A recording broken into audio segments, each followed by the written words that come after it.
तो बच्चों देखना, हम लोग आज पढ़ेंगे volume of elementary phase cells. Elementary phase cell की हम क्या करेंगे, वॉल्यूम निकालेंगे, यानी 6 डायमेंशनल क्वाड्रेंट की हम वॉल्यूम निकालेंगे। 6 डायमेंशनल जो फेज स्पेस था उसमें जो एलिमेंट्री फेज सेल है उसी का हम क्या करेंगे, वॉल्यूम फाइंड आउट करेंगे। ठीक, तो चलिए हम लोग बात करते हैं volume of elementary phase cell. Elementary phase cell तो देखना, in 3 dimensional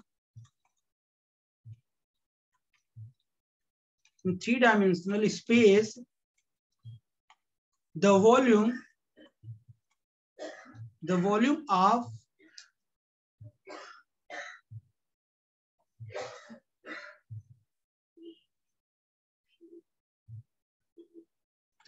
of an element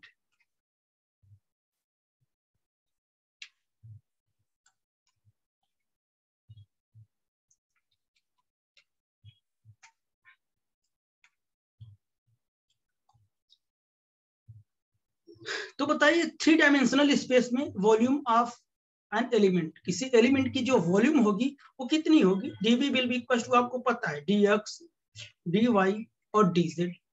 यही तो होता है ना, यही तो होता है, बोलो। अच्छा अब बताइए,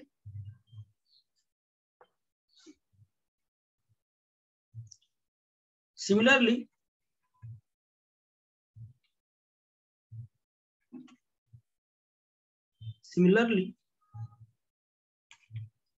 in 6 dimensional space, the volume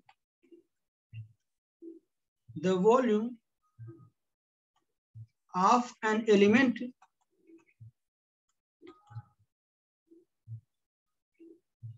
of an elementary phase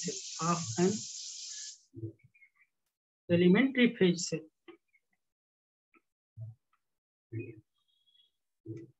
कितना होगा बताइए।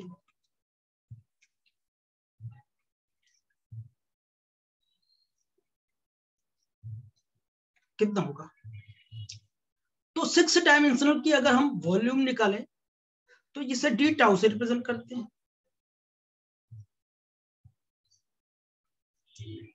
डी टाउ से रिप्रेजेंट करते हैं।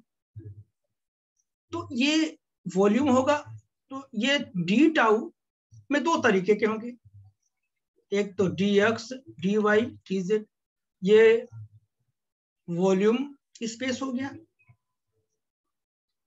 या ऐसे लिख सकते हैं हम लोग, कोई दिक्कत नहीं। वॉल्यूम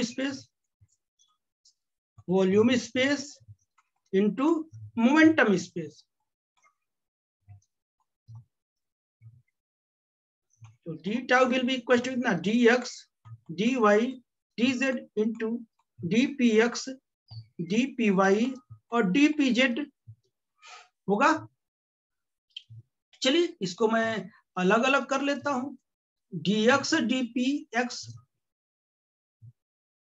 ईच डायरेक्शन वाले एक साथ कर लेता हूं, x वाले एक साथ, y वाले एक साथ, और dy dpy dz dpz ऐसे मैंने कर दिया। इसी 6 डायमेंशनल का हमको निकालना था। अच्छा, इसे मैं इक्वेशन नंबर 1 दे देता हूं, तो ध्यान सुनना आप लोग, अगर मैं यहां बात करूं ऐसे, अगर मैं इसकी बात करूं, ध्यान सुनना,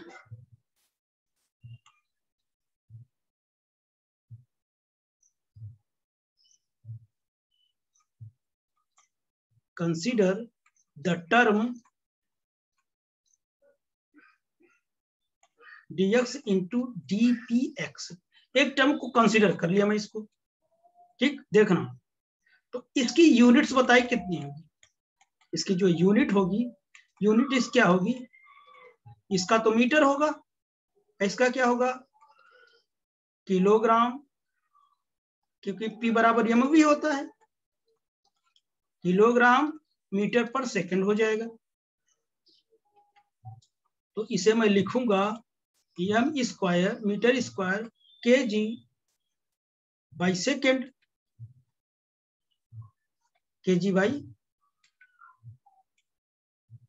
सेकेंड। अब इसी में सेकेंड सेकेंड का क्या करते हैं, मल्टीप्लाई और डिवाइड करता हूं, तो देखना कितना हो जाएगा, metre square kg by second square into second.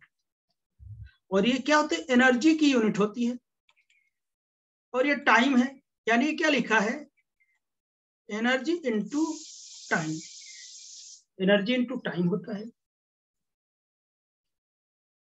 ठीक। तो ये एनर्जी इंटू टाइम है, यानी जिसे आप लोग क्या बोलते हैं, अगर मैं इसको लिखूं तो मैं क्या लिख सकता हूं, जूल सेकेंड। क्या बेटा, जूल सेकेंड। और जूल सेकेंड किसका होता है, प्लैंक कांस्टेंट का यूनिट होता है। किसकी होती है, प्लैंक कांस्टेंट। तो इसकी जगह हम क्या कर सकते हैं, एच की वैल्यू रख सकते हैं, इसकी जगह हम एच की वैल्यू रख सकते हैं, ठीक। तो आगे देखना आप लोग, तो according to Heisenberg uncertainty principle,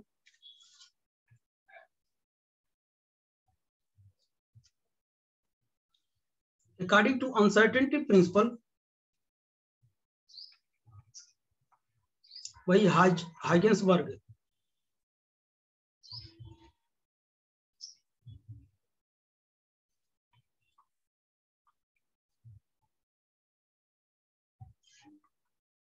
uncertainty principal,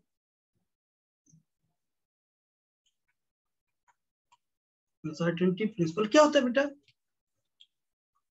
dx into dp x approximate equal to h, ठीक है ना, इतना लिख सकते हैं आप।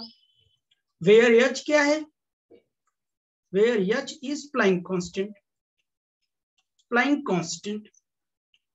मैंने भी इसकी यूनिट भी निकाल के दिखाया, इसका मैंने निकाला तो ये आया, ठीक है ना, Planck constant.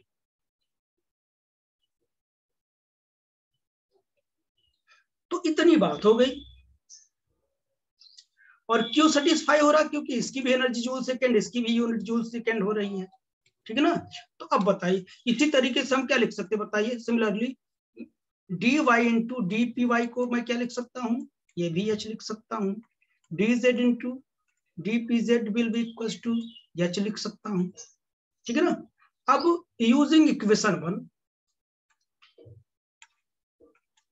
Using equation one, तो d tau will be equal to, आपको पता है, d x d p x d y d P y d z d p z लिखा हुआ है, यहाँ पे एच हो गया, एच हो गया, एच हो गया, तो डी टाउ हो जाएगा।